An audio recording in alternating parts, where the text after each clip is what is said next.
Kalau dipikir-pikir, ada satu pertanyaan yang terdengar berlebihan, tapi tetap menarik untuk dibahas. Gimana kalau ada seorang YouTuber yang terlihat seperti nggak bisa bangkrut? Dan nama yang sering muncul ketika membahas hal ini adalah MrBeast. Bukan karena dia pelit atau jarang mengeluarkan uang, justru sebaliknya. Dia dikenal sebagai kreator yang berani menghabiskan uang dalam jumlah sangat besar hanya untuk satu video. Mulai dari bagi-bagi uang dalam skala besar, membuat tantangan ekstrim, sampai proyek yang produksinya menyerupai acara televisi profesional. Yang kalau dilihat sekilas, justru terlihat seperti keputusan yang sangat berisiko karena mengeluarkan modal besar tanpa jaminan pasti akan kembali. Dan di titik ini, banyak orang berpikir bahwa strategi seperti itu bisa saja berujung pada kerugian besar kalau salah langkah.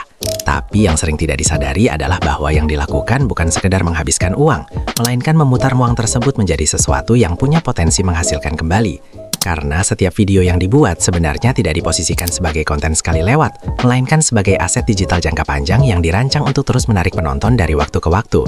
Sehingga uang yang awalnya keluar itu berubah bentuk menjadi video yang bisa terus menghasilkan melalui penayangan berulang, rekomendasi algoritma, dan jangkauan global.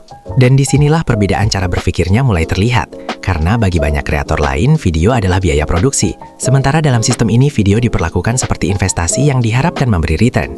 Lalu ketika satu video berhasil, hasilnya tidak berhenti di situ saja, melainkan diputar kembali untuk membuat proyek berikutnya dengan skala yang lebih besar. Sehingga terbentuk sebuah siklus yang terus bergerak, di mana uang masuk digunakan lagi untuk menciptakan konten yang lebih menarik, yang kemudian menghasilkan lebih banyak lagi. Dan siklus ini tidak berdiri sendiri, karena ada faktor lain yang membuatnya semakin kuat, yaitu sumber penghasilan yang tidak hanya bergantung pada satu tempat. Karena selain dari YouTube, ada juga kerjasama brand, berbagai bentuk kolaborasi serta bisnis di luar konten seperti produk makanan dan proyek komersial lainnya yang ikut berjalan. Sehingga ketika satu sumber mengalami penurunan, sistem secara keseluruhan tetap bisa bertahan karena ditopang oleh sumber lain.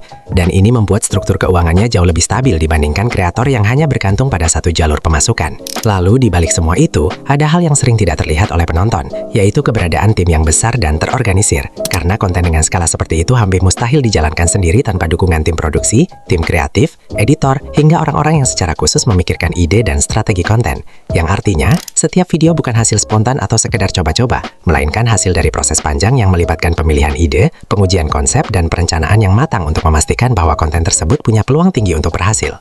Dan ini juga berkaitan dengan bagaimana setiap detail dalam video diperhatikan, terutama pada bagian awal yang dirancang untuk langsung menarik perhatian, lalu dilanjutkan dengan alur yang cepat tanpa banyak jeda kosong agar penonton tetap bertahan sampai akhir. Karena semakin lama penonton bertahan, semakin besar peluang video tersebut untuk direkomendasikan secara luas oleh sistem.